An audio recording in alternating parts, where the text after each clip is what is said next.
Colin Cowherd on the Browns after their loss to the Steelers. This from The Herd with Colin Cowherd. Cleveland lost. Oh, pity. Poorly run businesses almost always have two or three things in common. First of all, no attention to detail. That's the Browns. Throw bad money at mistakes. Panic. Not a real culture or accountability. Those are all the Cleveland Browns. So here's Deshaun Watson, who's inactive for 2 years. That's a red flag. So were the 20-plus civil lawsuits. And they give him a fully guaranteed contract. What do you know?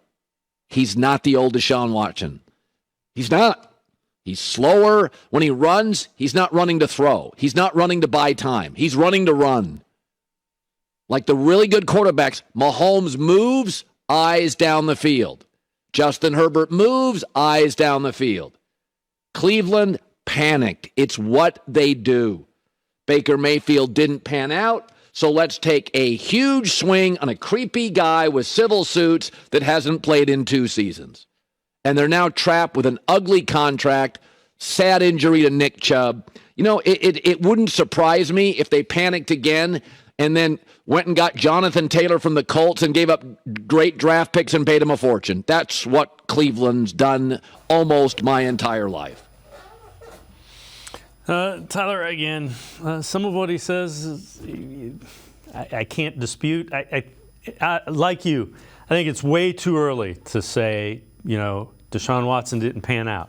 As far as Mahomes has played in the same offense since he's been in the league. This is another offense, so he may be looking downfield trying to figure out where everybody's supposed to be.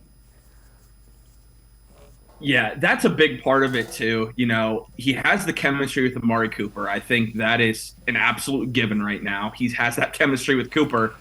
Outside of that, Elijah Moore, it doesn't really appear to be there right now. I mean, if you look at Elijah Moore, he's got 16 targets, which, is second on the team, only one behind Cooper, but he only has 6 catches.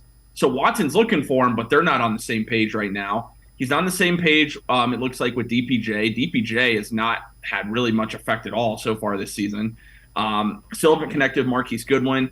He's looked pretty solid with David Bell so far, which has been a little bit of a pleasant surprise. David Njoku needs to be more involved in this offense.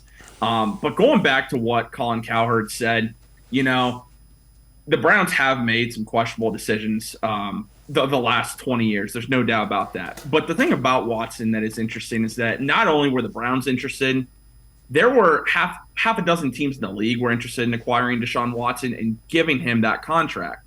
So it's the only thing I have to say to Cowherd is, yes, the Browns have made questionable decisions and they're trying to fix a Band-Aid really quickly.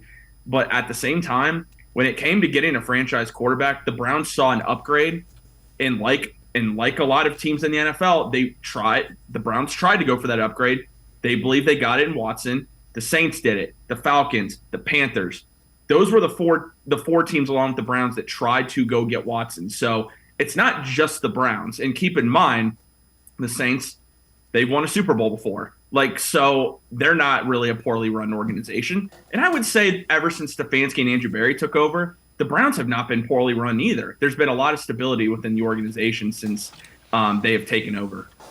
Yeah, and again, you kind of take what he says with a grain. Some of it's true, though. You can't get away from as always, there is an element of truth in what he says, just not a huge element of truth.